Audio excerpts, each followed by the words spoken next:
Oh, sure. Got your name out there. I'm seeing her August 5th, and I think we're doing her like last minute wedding plans. But she should go with you, but her wedding. I know, it's hard. But I'm still keeping you there, I promise. Thank you. This is my friend Jordan.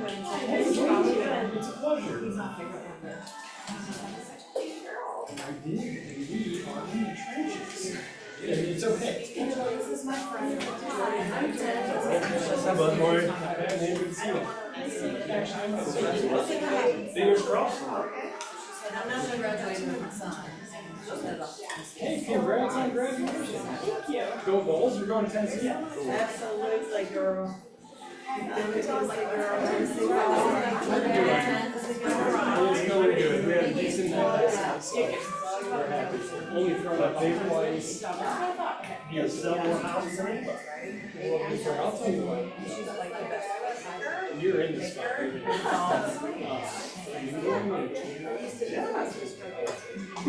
This it's like doesn't match for shit. Now the ones that are going to be seniors this year are the last group. Then I guess it's just attention to adjustment. But the level of defiance is unfair. I know a lot of You got to a point where like we can't say the word. Girls were just she will immediately do it until she forgets about it in 2 months. And she's like, I don't think so. I gotta say my wife has been handling it. Yeah, morning, Brenda.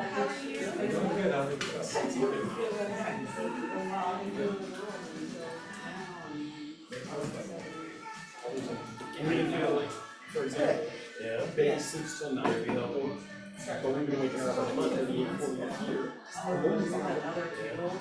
Get up with her. And then I do breakfast. Then when my wife gets up, she's scared. It's not time to do all that. So this morning, from here on out, I'll go up and my wife goes down. The fact that I have to ask that question. So that sort of like. And my first reaction is It's like. Deep sigh. It's like a conscious. It's true that every night we're planning how to do sleep and nap pattern.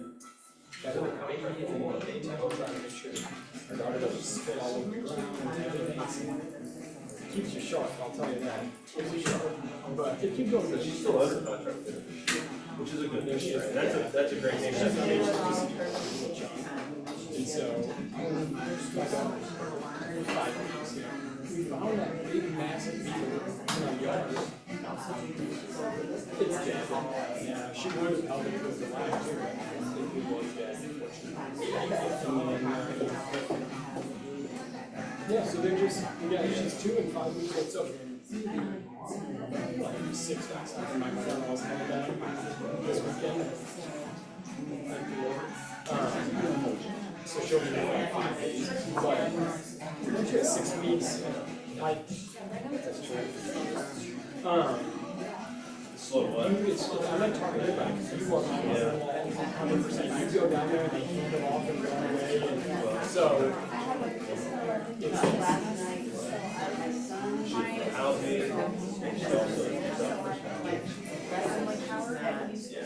Because I asked her a couple questions, she's like, no.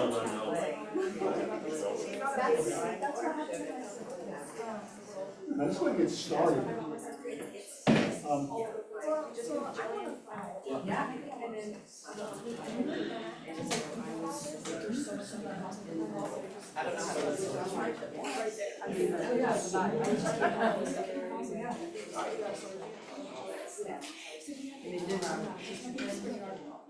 All right, so the question of this morning is 1, 2, 3. 3, 2, 1, zip. Is that what we're doing? Actually, what Mother Nature did was 3, 2, 1. So as you look out there in a year from now, I would think I would have had a great year if I accomplished what? I'm going to limit it to business today, not a family goal. So if you look next year at this time on July the 22nd, is that right? What would you consider next year to be a success if you accomplish a goal, business-wise? Let's start with you. I would like to own or flip one investment property. All right, so if you get one investment property now next year, you consider that a success? Yes. Cool, great. All right, Brenda, what about you? If I could, if I could recover from command, I'm back at follow-up boss, and if I can get our database back to the way it was 2 years ago, it would be a huge success. All right, tell me a little bit more about that. Tell me a little bit more about that. I'm probably not a great time to bring it up, I'm so sorry, but it's what we've been doing for months now. We moved to KW Command 2 years ago.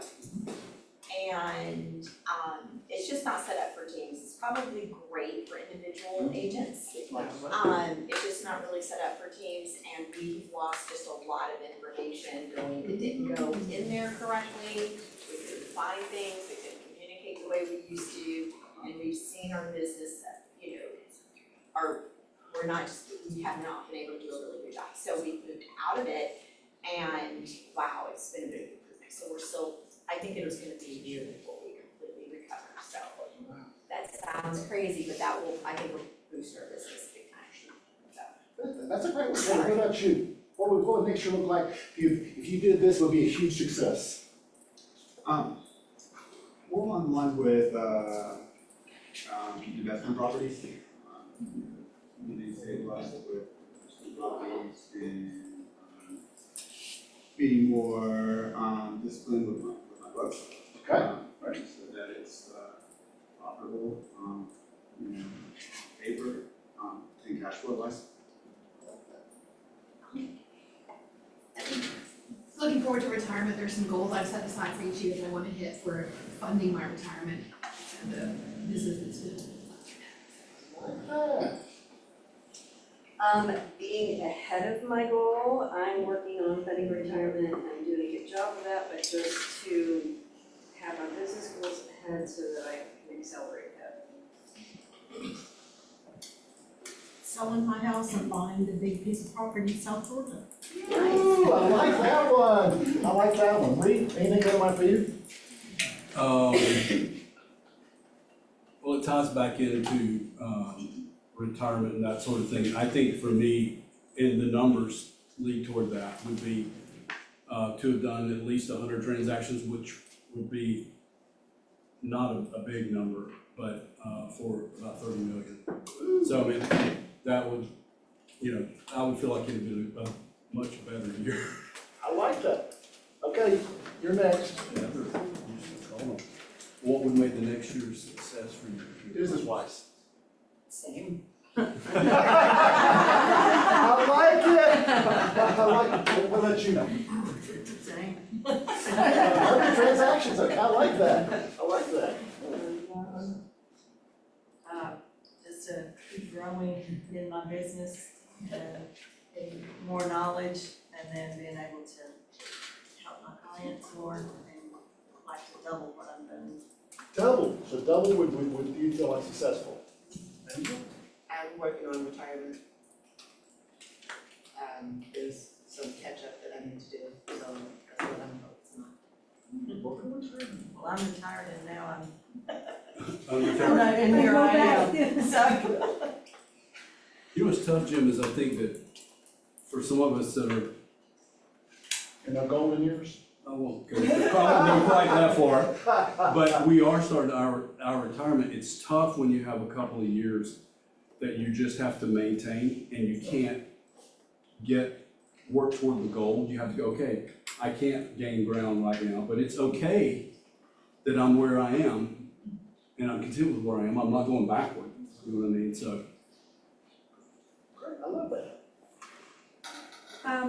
Right now, you're next, okay. No, just kidding. I'm trying to, right now to work with more, spend more time with clients and, give me more refers than, to grow my business right now. Okay, that would be a win for you. Tell me again? That would be a win for you. Yeah, definitely. Cool.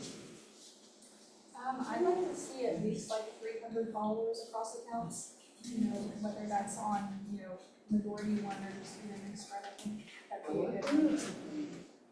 Elisa, do we have a visitor? Yes, You want to introduce your visitor? this is my friend Jordan Whittington. She just graduated from Walton in May. Let's give her a hand.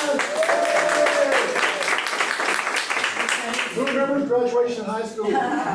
Sorry. She's moving to Tennessee in the fall, and she's gonna study marketing, but she's always been interested in real estate, and so I just invited her to join our team meeting this morning, and maybe she'll come back and join our office someday. I like that. Okay. A year from now, what would you like to accomplish besides having a cute baby?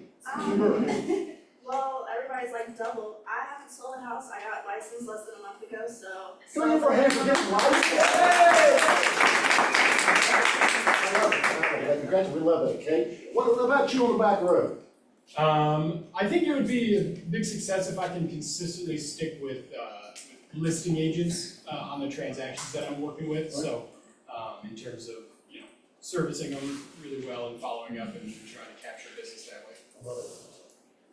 I love it. Love it. What's the question? What would be a big success for you business-wise if a year from now you accomplish this goal?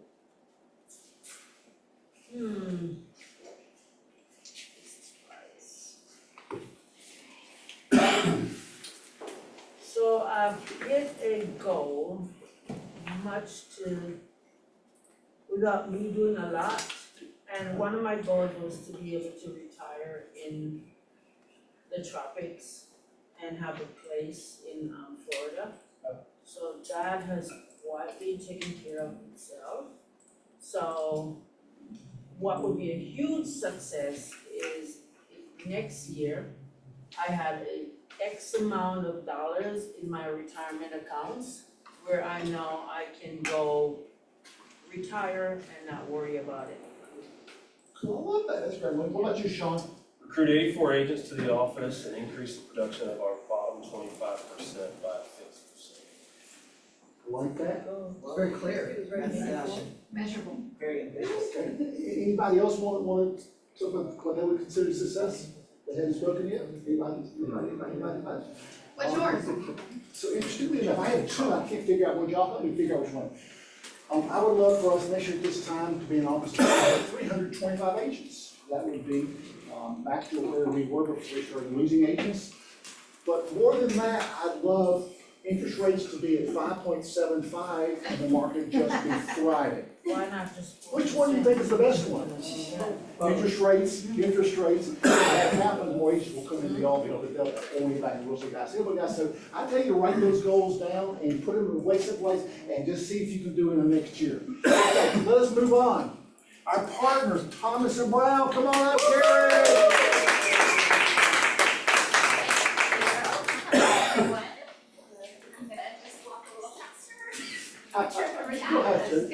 Good to see y'all right when Kathy walked in. I was like, we match. We do.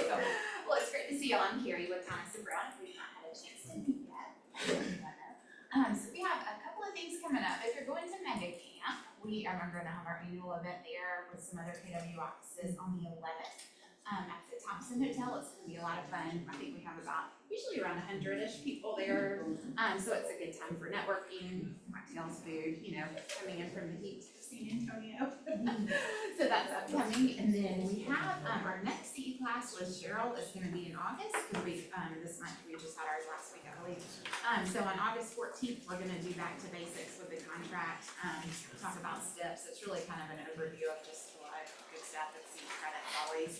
And a lot of her classes have been approved for broker credit too, so if you have your broker license, you can get those additional CE credits as well. So we'll advertise it with the classes, because as you guys know, we do a monthly CE here and then a Zoom as well. So if it is broker CE approved, we're gonna start putting that on there so you know. So get bonus credit, we love that, right? So yeah, so that's all I have today. Good to see y'all. Thank you so much.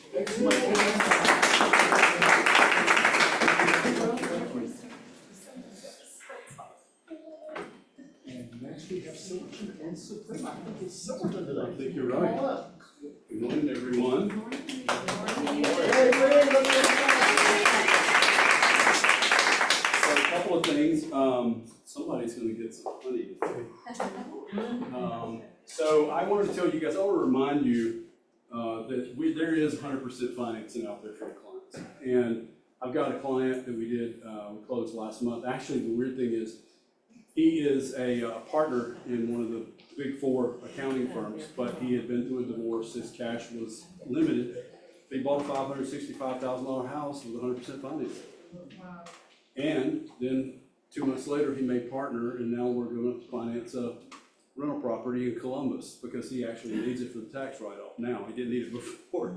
So, I mean, just there are options out there, and I think that, that's the benefit of using somebody who's been in the business for a long time, a local lender who's gonna try to find solutions. I know a lot of your clients, they do what we all do, they go online, that's the first place we look for almost everything. And I promise you, if you start typing MORT, you're gonna get blown up. I don't know how they do it, but they're gonna know. Or if you say mortgage, your phone hears it, and you're gonna start getting solicited. So I hope you guys will, as much as you're able, encourage your clients to use one of the lenders in the office, because I know that we're gonna do a better job for you and for your client.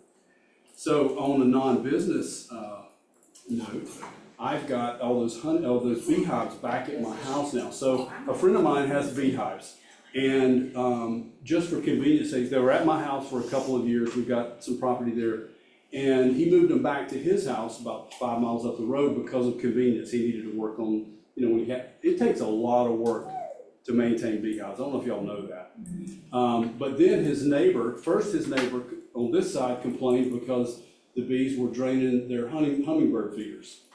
Now, I don't know about y'all, but to me, I mean, I love hummingbirds, I'm all about them. But don't y'all know that bees are in trouble, like nationwide?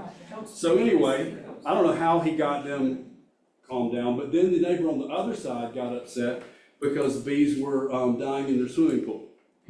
Bless her heart. So anyway, he got a certified letter, and now they're all 20 beehives back at my house.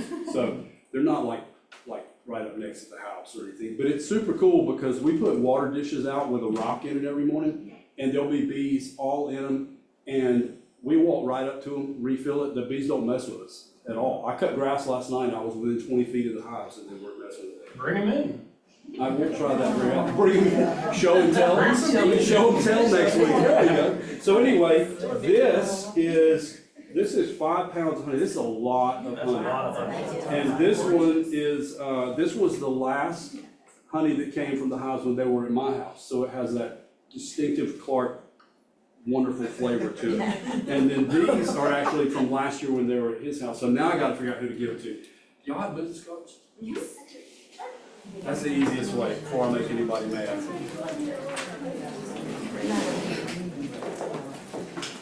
Do you mind?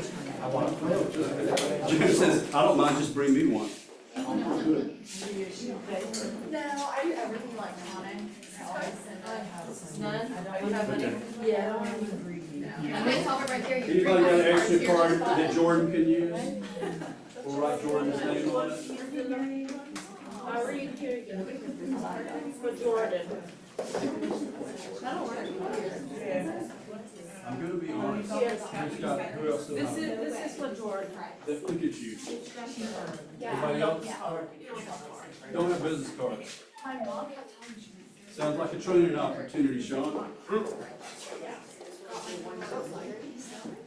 All right, so let's, all right. Okay, I found them. Oh, no, I didn't.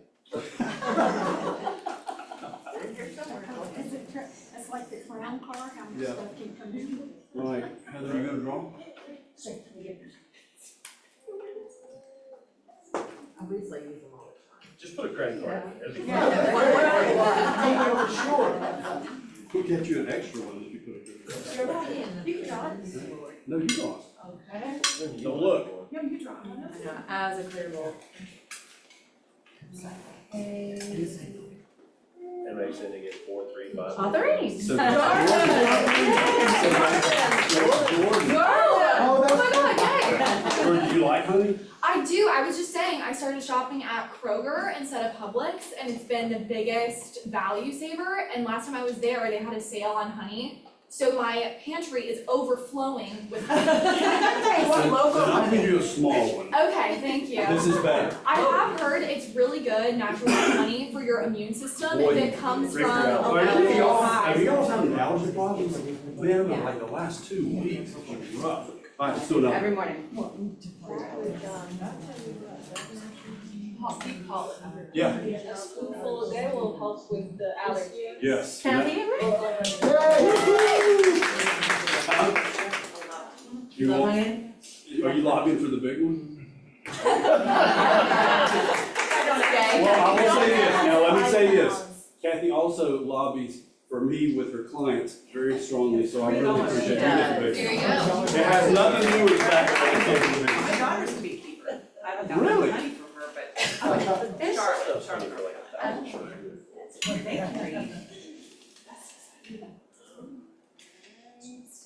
I got two. And Lisa Crosby. See, good things happen when you bring guests to team meetings. Cool. Thank you guys, appreciate you. Thank you. Please welcome APD, Atlanta Police Department. No.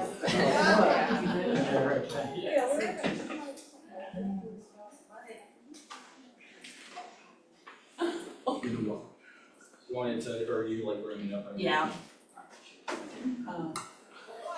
Alright, how's you guys? Good to see you all again.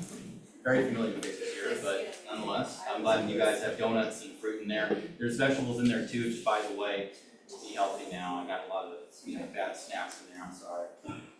So, actually, there was a slide before that, but I'll go ahead and say it anyway. So, how are y'all doing though? I want to ask, you guys doing good? Fantastic. Alright, good morning. So, yeah. So the backstory, I was told to get personal, so here we go, right? So I was hospitalized twice in high school for suicidal ideation and depression, and I had a particularly bad depressive episode during COVID, and it made me realize two things. Number one is that I had to have something that was meaningful and worthwhile for its own sake, and I had to have the means of actualizing that in the world. My mom was a realtor for over 25 years. I helped her and others, and so a real estate photography business was a pretty natural way to go about it. I also read a book called Sometimes God Has a Kid's Face, which is a collection of stories from kids who are homeless and sex trafficked and abused, and after reading that book, I realized that's who I wanted to help. So this business is 100% not-for-profit. I give myself enough food in order to buy some donuts every once in a while and food, right? And everything else is going towards the charity self-support and rescue those kids. But this isn't about me, it's about you guys. So, client experience, 100%. I want to make this argument, I've made this argument before, and I feel like it's a particularly important argument to make. That is sometimes kind of like, just kind of goes by the side, you know what I mean? The reasons why I'm doing this is the reason that you can know that I'm here for you genuinely, sincerely, and holistically, right? I'm here for real. There's a lot of businesses out there where they kind of just do it, it's their job, they don't really care, whatever, they're just going through the motions of life. I'm here for you sincerely. We got free drone. There. That's something that my competitors don't offer much at all. Actually, they don't. But some of the, as a bonus you got with me, pictures that will make you say, wow! And also $200 off. There's a code for that, welcome 200. If you want to write that down, it's also on the flyers there. But for people who are here virtually, welcome 200. But I'll get back to you again later, don't worry. Portfolio samples, going through the slides. There it is, this is a laptop, cool. But my phone was missing it for some reason, don't ask. So we're a one-stop shop, captivating Zillow 3D home tour, stunning social media reels, beautiful twilight shots, and much more. P.S. much as half the price of the major competition, so that's another bonus too. Max next day delivery. We're available 7 a.m. to 7 p.m. 7 days a week. That's maximal availability. That is the maximum I can possibly physically do. God bless Mark so. Yeah, portfolio samples, beautiful pictures. We get complimented all the time.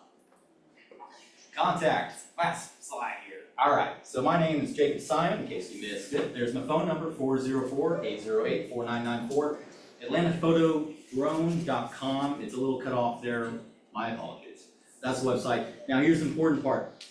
Free social media reel with texting your full name to that number, 404-808-4994. There it is. Please go ahead and do that now. That is a limited time opportunity. It's valued at $175, but you can be in the video, there's free drone in there again, and that's easily $300-400 with major competition. So go ahead and text me now, and you will go ahead and have a free social media reel. Thank you, guys. Thank you.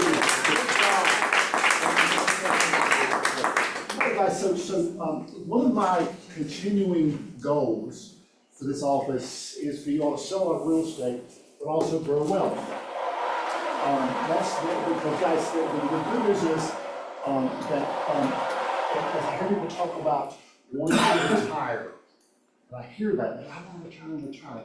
And I will tell you, when you get retirement age, you may not want to retire. You may think retirement is what? So guys, I will tell you that, but if you can retire though, then you know that like today, if I want to, I can go home and sit in my house and not work. That's a great feeling. So one of the best ways to hit that retirement goal is to have some type of income producing properties, rental properties.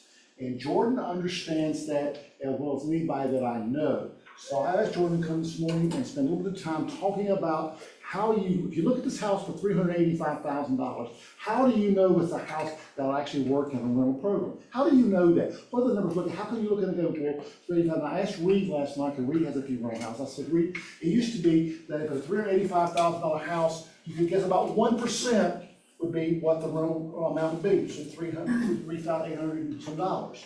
And he says that's not necessarily true anymore. So Jordan, come up and share with us. Give her a hand, guys.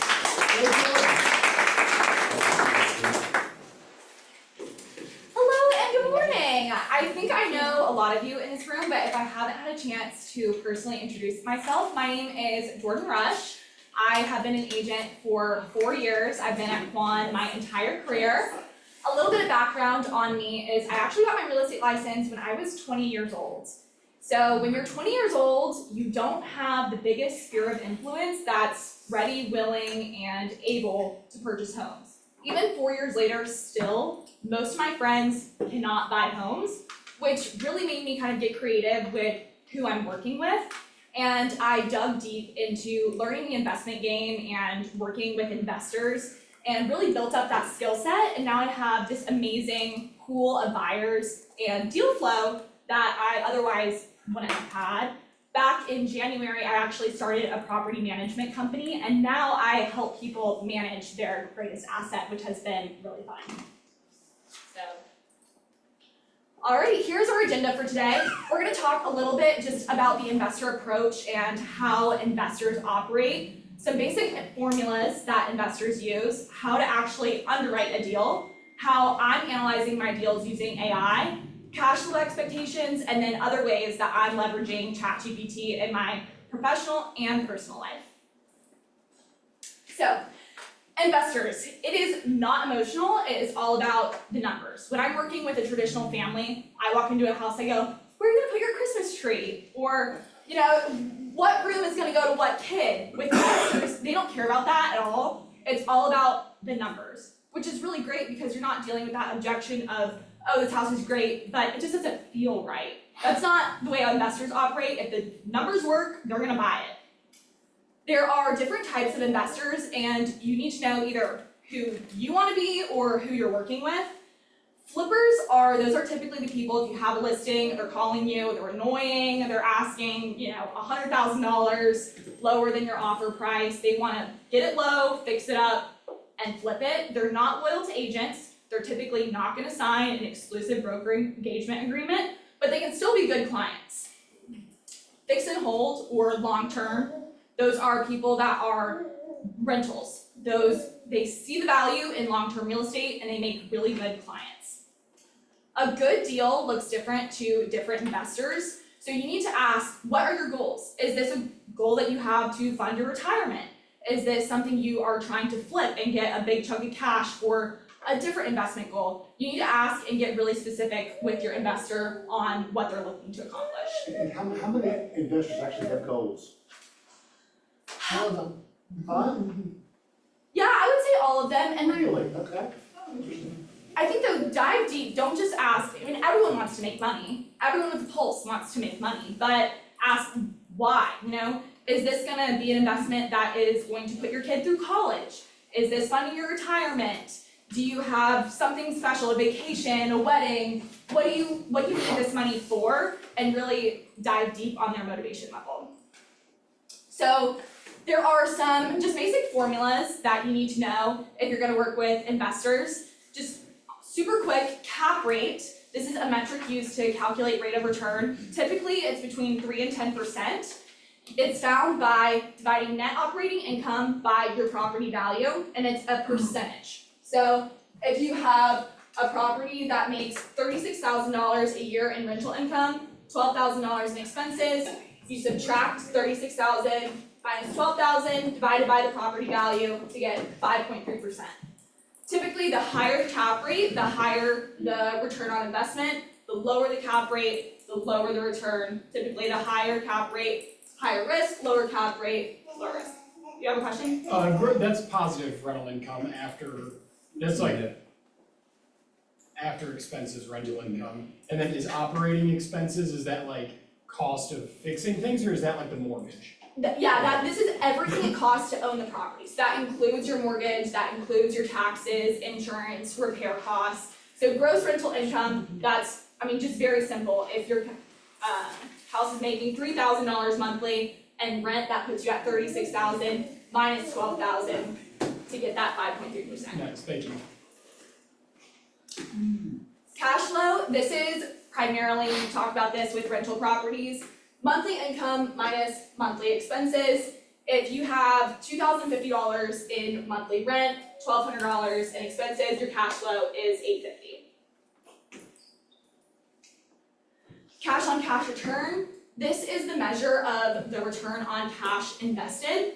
It is annual pre-tax cash flow divided by total cash invested. So if you invest $100,000 into a property, it generates $10,000 in cash flow annually. Your cash on cash return is 10%.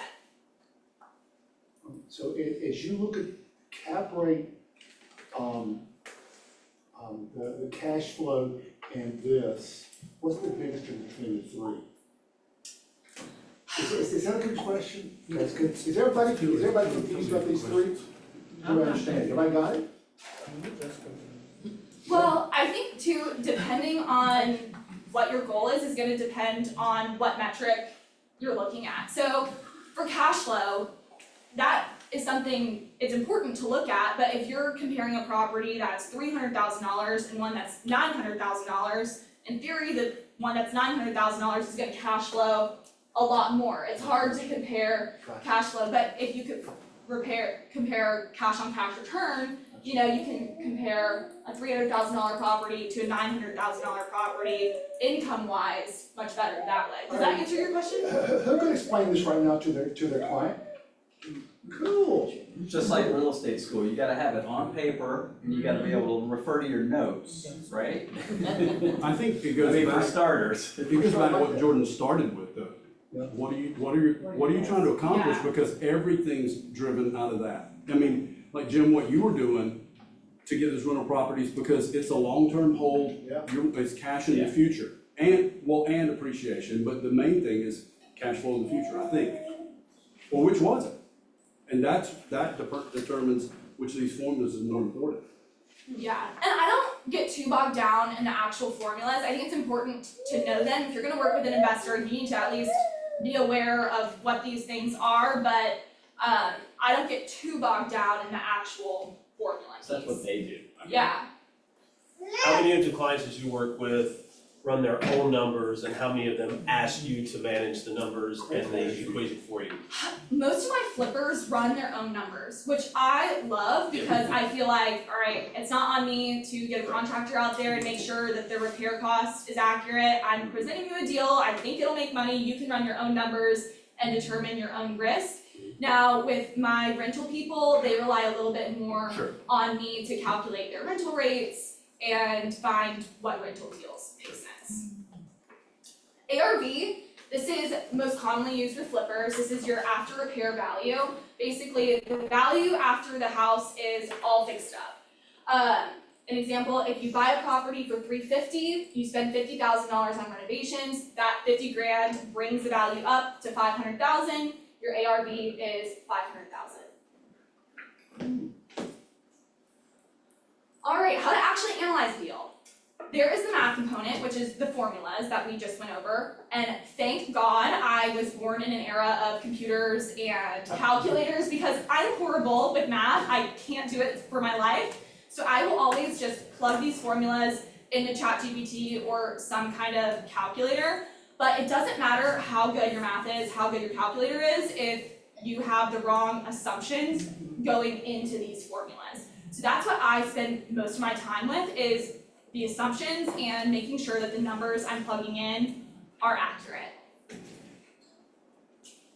For rentals, these are the main things that I'm looking at. Obviously your purchase price and the property value, that's pretty straightforward, we all know how to do that. You need to look at how much you're putting down, if you're paying cash, if you're not paying cash, what the financing terms are. For rental income, if I'm looking at something really quickly, I will just go to MLS under residential. You can run residential comps. One tab under is residential lease. I will just pull comps in the neighborhood really quickly. If I'm gonna move forward on a rental or set a rental rate with one of my clients, I'm cross-checking it with Zillow, Apartment Finder, Trulia, because so many rentals don't hit MLS because they're rent by owner. So just make sure that you're checking that as well. Here are your operating expenses. These will vary. A good, just if you're running quick numbers, a good estimate for insurance is 0.05% of the home value. If there's an HOA, make sure that you're including that in your estimate. Another just key point about HOA is obviously if the HOA has rental restrictions, it's not a good rental. So make sure when you're looking at this, you're making sure that there are no rental restrictions. There's a tab on MLS where you can filter yes or no, does this property have rental restrictions? Make sure, even if it says on MLS there are no rental restrictions, you're getting a copy of the covenants and making sure there are none, because I have done that before where we go under contract thinking we can rent this and the numbers work, find out there's rental restrictions. Utilities, if applicable, this is really for properties where there's multiple tenants living there, like a multifamily, or maybe someone's living in the basement. The utilities won't be included in rent. Taxes, make sure if there's a homestead exemption or senior exemption on the property that you are not taking that into account when budgeting your taxes. Repair costs, these vary. I'm in a new construction townhome, my repair costs are very low, but if you buy a property down in the Highlands that was built in the 30s, your repair costs may be high. A good estimate is 1% of the property value a year is repair costs. And then vacancy and property management is 10%. So here's just an example. This is 123 Banana Street. For example purposes, we're paying cash at $275. Here are all of our stats. I literally copy and paste all of this on the left and put it into ChatGPT with this prompt. Calculate cash flows, cap rate, and cash on cash return. And then Easy buddies. Yep. it literally spits it out for you, clear as day. You can see your cap rate is 6%, cash on cash return is 6%, and then here is your annual cash flow.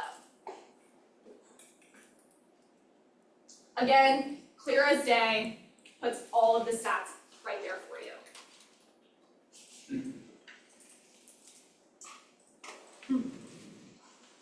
Alrighty, here we go. Here's another one. Here's 123 Main Street.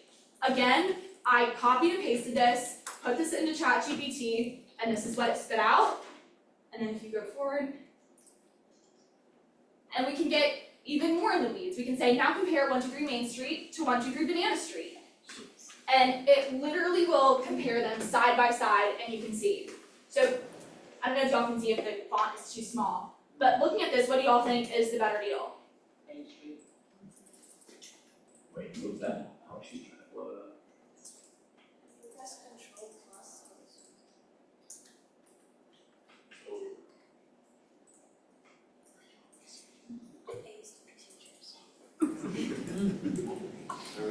So, you can see 123 Main Street has $21,258 in cash flow, whereas 123 Banana Street has about $16,400 in annual cash flow.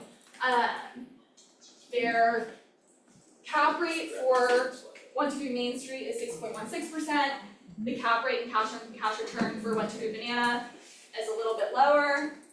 Main Street. Main Street?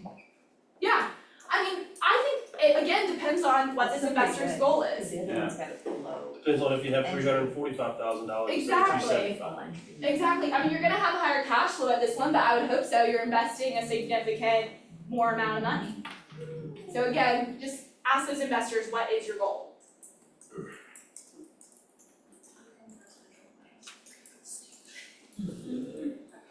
And then again, spits out a beautiful, nice, easy to read summary.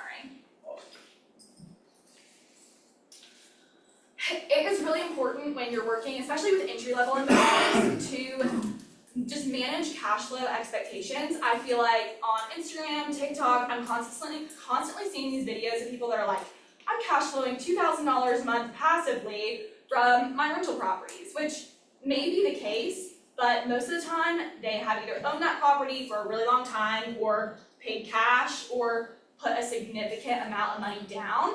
What you need to do is when you're meeting with these entry-level investors, shift their perspective from cash flow to long-term appreciation.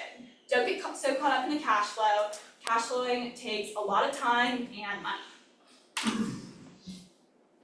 So this is actually a listing of mine that I sold back in March. It is a darling community in Smyrna. It's Afton Downs. It's walking distance from the Braves Stadium. And it's a great rental property neighborhood just because it's affordable price points. This is completely renovated at $285. Townhomes, which are lower maintenance, no HOA, and no rental restrictions. So I had this property. I had a buyer that moved forward on it at 20% down. The agent did not tell me that this was going to be an investment property. I thought that this buyer was going to be living there. Come to find out on the last day of our financing contingency that the buyer wanted to rent this out. The mortgage payment and the rental rates actually had negative cash flow. So the lender said, hey, we actually can't close this loan because for this particular property, the lender went in and they did an appraisal for value for the property, and then they also looked at rental rates and it was negative and they said, nope, we're not gonna close this. Do you have anything to? Well, that would mean that the client was counting on the rental income to qualify. Yeah. Yeah, so if you're working with someone that is purchasing a rental property, make sure that you're asking the lender, what do we need to be making sure the rental income looks like for this to make sense? Because I got really frustrated. I could have told them that the rental income was not gonna be high enough to cover the mortgage payment, but that wasn't made clear to me. So anyway, I'm not saying that this was the best rental deal in the world for this particular investor, but let's just say she was able to move forward on it and hold the property for 10 years. Rental rates, they increase 3% a year on average. So 3% a year in 10 years, the rent is gonna be $2,500. Assuming a 4% rate of appreciation after 10 years, you now have an asset that's worth over $435,000. So now, 10 years later, this investor is now cash flowing $561 a month and has an asset that's increased over $150,000 in value. This is what we need to be driving home, not the cash flow piece. All right, so shifting gears a little bit to how to analyze a flip deal. Basically, when I'm analyzing a flip deal, I work backwards. I will find the ARV, so that's the after repair value, the value after the property is all fixed up, and then I will subtract the purchase price, all the costs that are gonna come with flipping it, selling it, marketing it, and then subtract whatever profit I expect to make, and that's the maximum purchase price. So find the ARV, and then these are all just costs that you need to be associated with, or you need to be familiar with. All right, so here's a real example. This is a deal that I found not for investors of mine, but just for friends of mine that were looking near Marietta Square. Darling home, walking distance from Marietta Square. The people that live here were hoarders, so there wasn't really anything wrong with the house, but it just was presented horribly, but the HVAC was new, the roof was new, the water heater was new, it just needed to be jumped out and painted and probably some new lighting. So they were asking $625,000 for this house, and I mean, I know we would never go off this estimate, but you can see just by looking at this, you know, the sales range is between $650 and $757. So I estimated, you know, if we just did some lipstick work on this, it'd be worth about $725, and you could get it for $625. So if you don't know anything about real estate investing, you may look at this and be like, oh my gosh, that is a great deal, $725, and I can buy it for $625, that's $100,000 in profit. Well, you know, once we get into the weeds and really start analyzing it, you can see we're gonna have to rehab it, it's gonna be just under $40,000. We're gonna have to have holding costs, which are our costs to hold it while we're rehabbing it, and then selling costs too. So again, what I do is I put it into ChatGPT, literally copy and paste this prompt, act as a real estate investment analysis, I'm considering flipping a property with the following details. So put in your purchase price, your ARV, rehab costs, and then if you put that into ChatGPT, it will spit out, again, clear as day, it'll give you everything. This is not a good flip at all. The profits are extremely thin. You can see your cash on cash return is 2.24%. I mean, there's checking accounts that give you that. ROI is less than 2%. You're only making $14,000 in profit. So if you come across anything, if there's a foundation issue, or if it sits on the market longer than you thought and you have to reduce the price, you're probably gonna be losing money. All right, here is another one. This is one that I had my investor make an offer on in Mitzi Forest. This is off of, yeah. Are these off market or these are properties that are listed? These are off market. How are we finding off market? Oh gosh. Super top secret. No, I'll share it with y'all. It's a little bit painful. I do probate calls. So I call people that are on the probate list. I call foreclosures. I call pre-foreclosures. I do a lot with for sale by owners and withdrawals. You know, a lot of people, they come and they pitch brokerage, but you could ask them, hey, do you want a cash offer on your home? I mean, will be very straight up with y'all. I don't have $500,000 in cash, but I can go to someone and say, I can get you a cash offer. I know someone in either my circle or an investor that can give them a cash offer, and I can get a commission on it. Yeah, that's the other thing too about working with investors. If you're ever feeling like your pipeline is a little bit dry, if you find a good deal, someone will buy it, and just even if you have your investor sign a non-exclusive brokerage engagement agreement, you'll get a commission on it. And it's quick, they're cash. I mean, I've had closings in 7 days. It's awesome. So this is in Mitzi Forest. It's right off Lower Roswell, 1183 Mitzi Hollow Drive. This was a for sale by owner. That's another place you can always check. You know, if there's a for sale by owner that's listed significantly below market value. This one, I wish I had pictures of it. It was a dump. It needed a lot of work. It had water damage, maybe a possible mold remediation. I had my investor go over there and he estimated $72,000 in rehab costs. And I will say, just in regards to rehab costs, depending on who you're working with, those may be different. My investor, he has a team on staff, so his rehab costs are a lot lower than Joe Schmo that doesn't have those tools. So just make sure, you know, you either have a contractor go over there or have your investor run their own numbers. $72,000 in rehab, $4,000 in closing, and then 6% in selling costs. So again, copy and paste into ChatGPT. This is a great deal. 24%. Yeah. And I will say, my investor, he was the one that felt good about that 575 ARV. Personally, if I was looking at it, I think that that was a little bit aggressive, but still, I mean, even if you go to 550, you're still making a good profit on it. Great cash on cash return, spits it out nice and easy for you. So, I use AI to do a lot of my rental analysis and flip analysis, but within the last year. It has transformed my life, made me so much more productive. I have the $20 ChatGPT unlimited use subscription, and I would pay 10 times that for it as much as I use it. You're always listening. Yeah. Oh no, I would though. Always listening, don't say those kind of things, they'll raise the price. But just in real estate, I'm sure y'all have heard about using it for listing descriptions. Be super specific. What I do is I word vomit into ChatGPT. I will say, you know, exactly how I feel. I won't worry about making it look pretty, and then ChatGPT will just clean it up for me. Same with social media captions. If I need a quick estimate on a rehab, I'll put it into ChatGPT.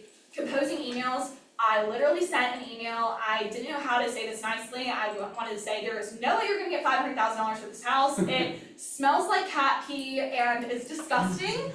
Put it into ChatGPT. It spit out a very professional email for me. Visualizing renovations and updates. I used it, you know, visualize this light over this table in my dining room. Personal uses, I just wanted to touch on this because I feel like the more, you know, think about what you spend a lot of time on. For me, I spent a lot of time on meal prepping, figuring out what meals I'm gonna make that week, the grocery list. If you can find ways to leverage AI to do those things for you, you can put more time into your business, more time with your kids, whatever is important to you. So I use it for recipes. I have used it to write thank you notes, which I'm sure is not the best. Grocery shopping, doctor referrals. I'll ask, you know, what shoes go best with this outfit. Just be as specific as possible and use it as leverage. I've used it for news. I will literally say, explain what's going on in Iran to me like I'm in 7th grade and don't make it politically biased. And it'll spit it out to me really easy. Just work smarter, not harder. I wanted to go into just, literally I was pulling my personal ChatGPT history to show y'all what I've used it for recently. This is a rental listing of mine. The tenants are currently moving out and it just looked horrible in the photos. So I put the picture into ChatGPT and said, make it look vacant. And then this is the picture it spit out, and then I even went back to it and said, remove the rug. And Wow. yeah. Twilight shots. So you can do staging now too. Yes. Yeah. You can do good staging, You like, can do good staging. you can't Oh, believe of that it's course. not real kind of Virtual thing. staging. Yeah. That's crazy. I was at the gym, I asked, what's a good full body lean workout for me? My hamstrings are sore. My parents are doing an addition at their home and I think they hired a contractor that's trying to get over on them. And I said, I think contractors are cheaping out on an addition. The room is 455 square feet and only one vent return. Gave me exact questions to ask the contractor. I mean, and you can tell it anything. You go again. Here's a few more. This is something I have been doing all the time. I will basically put in ChatGPT what I have in my fridge. I'll say, I have ground beef, lettuce, rice, pasta, tomato, cottage cheese, and spinach. What's a healthy dinner I can make? This is one of my listing descriptions I used. Again, this is just me word vomiting. I said, I have a rental listing in Kings Cove. The house is great. I said, the basement is crazy awesome. I would never put that in a true listing description, but you know, it cleaned it up for me. And then I also said, find a glass drum light that's above 28 inches wide. And it literally spit out exact links for me, which is great. I touched on this a little bit in the beginning, but I started a property management company in January. We do full service property management. These are some of the services that we offer. It's full service, we do marketing, we do tenant placement and ongoing tenant property management. If you want to do your own rentals, that's totally fine, and then turn it over to me to manage. You are 100% protected on the sale. I want to grow my rental portfolio. I'm not here to take any clients. So just be be aware that you can use me as a resource. If you go forward. How much do you charge? It depends on how many units the owners have. If they have multiple units, I am more flexible on my rate, but for one home, it's the 10% ongoing property management fee, and then the tenant placement fee is 1 month's rent.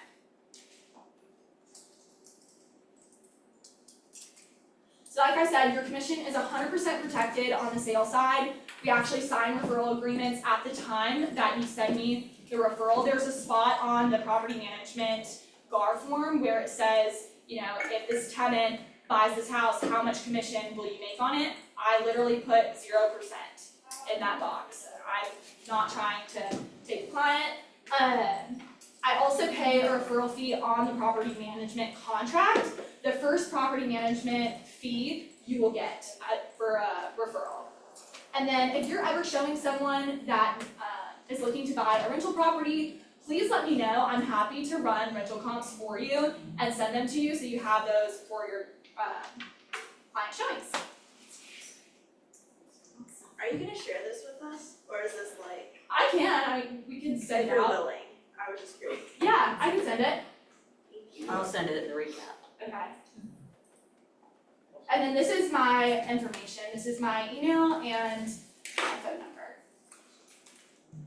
Y'all have any questions? One other question, do you work with section 8 as well, or do you? I don't do section 8. That's what? I don't do pad split. I actually have found myself in a pretty unique situation. Most of my properties right now, I call them accidental landlords. You know, we're in this unique situation where people have these really, really low interest rates, and they could put a tenant in there and be cash flowing a significant chunk of change. So they have held their property, they didn't ever anticipate being a landlord, but they realized, hey, this is a really great opportunity for my family to keep this property instead of sell it and just use it as rental income. So as you're meeting with clients too, just always remember that I know you get commission off of selling, but sometimes it really is in their best interest to hold it and keep it as a rental. You know, any questions? How about a hand for this guy?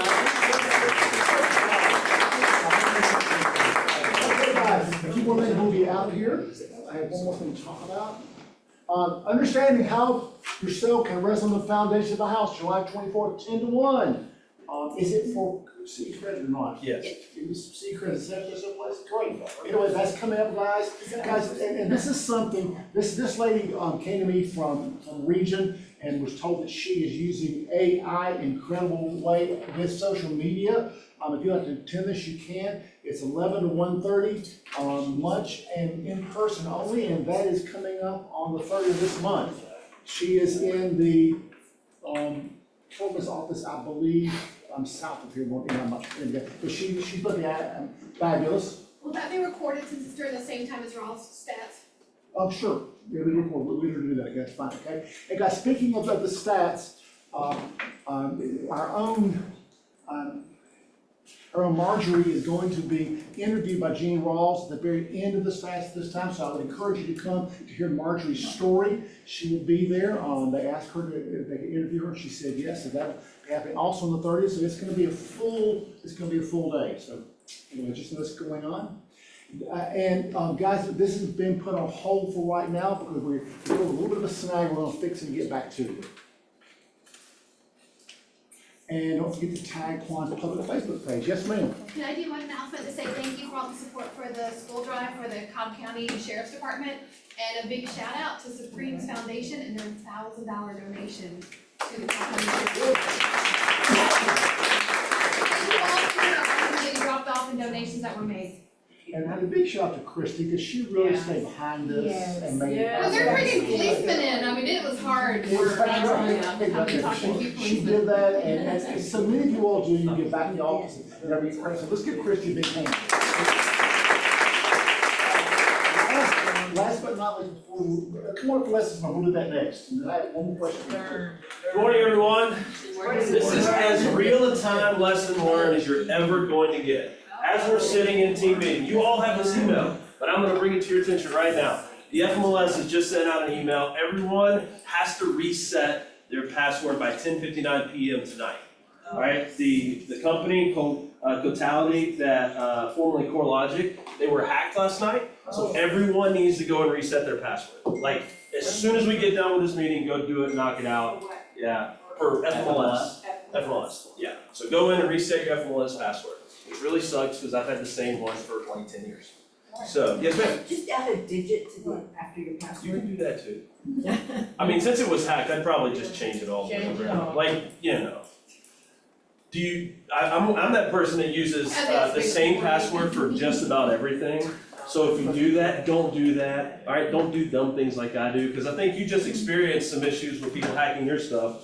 So make sure your passwords are safe. But that's as real time as you can get. That email came in at 10:49 this morning, so make sure you go do that. Have a great day. All right, well, last but not least, just, Guys, I want to remind y'all, I don't know how many of you know that every year, Silverton Foundation has a raffle for Falcons tickets. And it's section 2, it's right in the middle of the 50-yard line on row 1. They're fantastic seats, they're season tickets. So it's section 249, I could be wrong about 241, section 241, that's not field level, but anyway, row 1. So it's $100 per registration for the raffle, and all the proceeds go to the Silverton Foundation, which provides housing expenses for families with either kids who are undergoing life-threatening surgeries or have terminal illness. So if you guys are interested in that, it's on the Facebook page, or you can shoot me an email. And I'll actually blast out something for And that. you have to do it before August 4th. Right. well, last but not least, if you'd asked me a week ago if I thought the chances of us being at 6% in the next 30 to 60, 90 days, I'd have said no. Today, I'm saying, yes, it's possible. Why do you think I'm saying that? What do you read in the news? The interest rates may be within 30 to 90 days. You were thinking commission. I didn't know what you Yeah, well, why do you think of it say that? The standard is 6%. What are you reading out there right now? Last quarter, and we're gonna get another read here for the last quarter that just happened, in about 10 days or so. But the quarter before this one that just passed, we had a negative GDP reading, and a type of recession happens when there are two in a row, two negative GDP readings.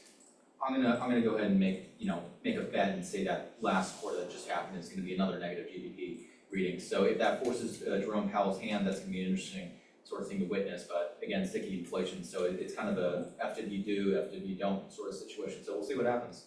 Okay, I like that. What else do you think we may get low interest rate? Because I think it's gonna happen now. Loan officers, what do you all think? Potentially change. You need to stand up and talk loud, you can hear you up here, I'm old. Potentially, yeah, can I stand on this? I wouldn't. No, there could be, I sent out an email to a lot of you, I don't know, did anybody read that, but Jerome Powell, what's going on with them right now? If you don't, you should really know what. Yeah. Tell everyone what's gonna, this will be fine, and how we're gonna make it right. Yeah, this will be the very super condensed version. It's no secret that the current administration is not a very big fan of Mr. Powell, for a number of reasons. Most recently, because of the $2 billion or $2.5 billion renovation to the Fed building.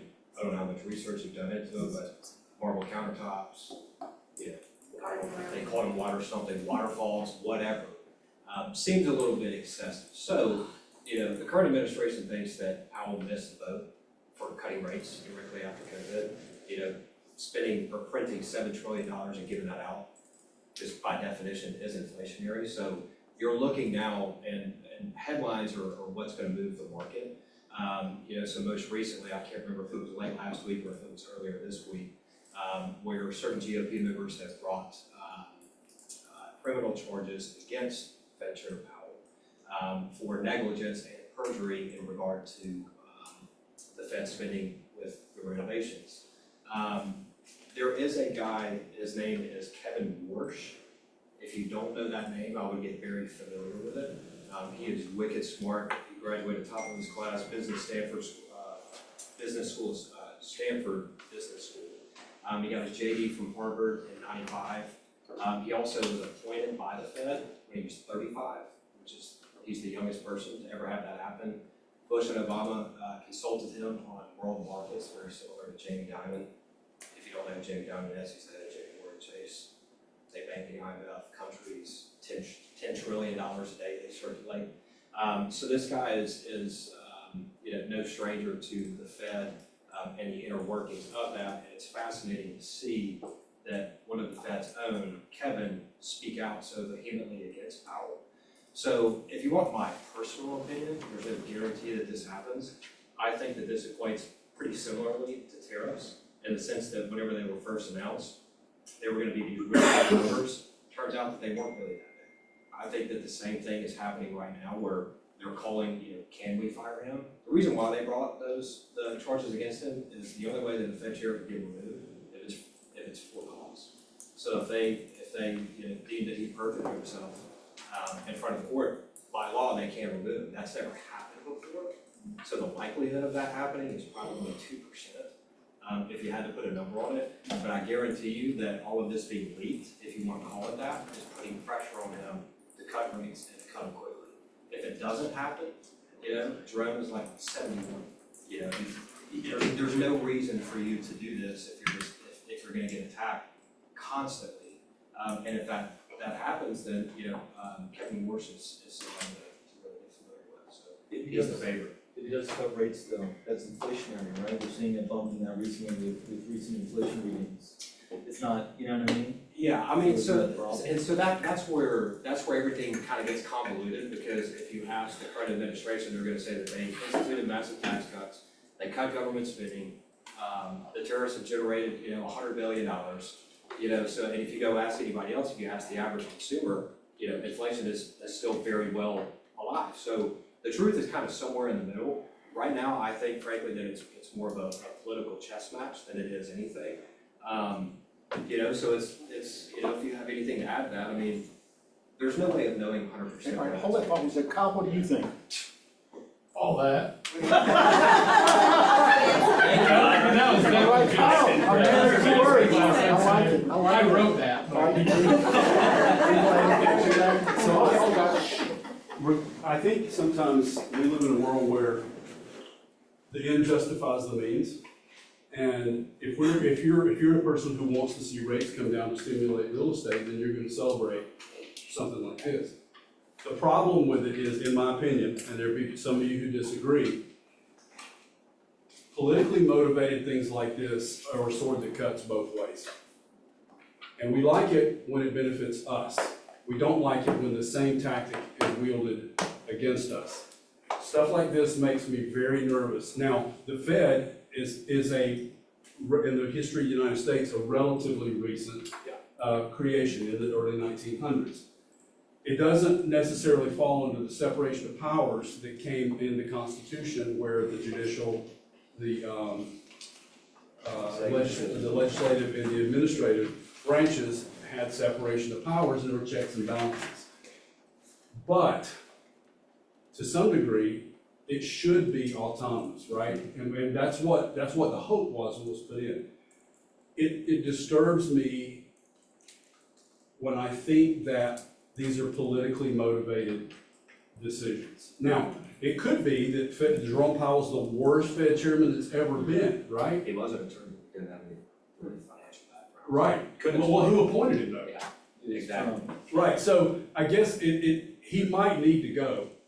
But boy, it just scares me when it's done and it seems to be completely politically motivated, because that's not the way that things ought to work. But I live in an idealistic, perfectionist world. Yeah, the grass that doesn't doesn't always exist. At the end of the day, though, you all, It's not an exact I cause. think because of the climate, that there's a really good chance rates will hit 6%. Now, I also said 2 years ago, they're going down to 6%, and I was 100% wrong. We heard high fives in here. didn't we? Exactly right, Jeff. I said that's gonna happen, guys, but I'm just telling you, the reason I'm telling you that is that when it hits 6%, what do you think it'll do to our market? What do y'all think? Quickly. It's more buyers out there. What do you think it'll do to your market? Yeah, buyers, like listings now, they're gonna start selling the moment that rate drops. Seriously. Yeah. More sellers are pulling homes off the market. I read a stat yesterday. This was gonna be my lesson learned, but more sellers are pulling homes off the market as opposed to reducing prices right now. And that's not happened in like 7 or 8 years where they're pulling houses off the market. instead of reducing. If there's a time for you to be in touch with your database, it is now. Because guys, when that switch hits, it's gonna hit like this. And you're gonna get a phone call, hey, it's Jim, I haven't talked to you in a couple of years. Great. I wish I'd heard from you because I sold my house last week. I haven't heard from you in years. So guys, get with your database right now. I'm telling you, the time for you to touch them, it is right now. Because guys, I think this is gonna happen. It's people that I trust and tell me that I'm right on. That may be right, 100% not. But if you wanna touch your database, it's a good time to touch them. Oh, no, I just was like, yeah. Anybody else want anything to, we're gonna be out here before 11:30, anybody at all? Any thoughts on this? Anybody disagree with this? I'd love to hear someone disagree with this. If you'd be so bold. Anybody disagree? Disagree with what? With your 6%? With what's going on and probably the rates are gonna come down? Anybody disagree with that? Realtor.com's economist seems to think the rates are gonna remain high for the next 3 or 4 months. That's not what their chief economist said. 3 to 4 months. That's not what he It's like, said. meaning they're not coming down significantly. Gotcha. I believe that. Guys, just stay tuned, talk to you guys, make sure that the way it happens. It doesn't match. It doesn't. Okay, guys, thank you so much. Enjoy your day. Thank you.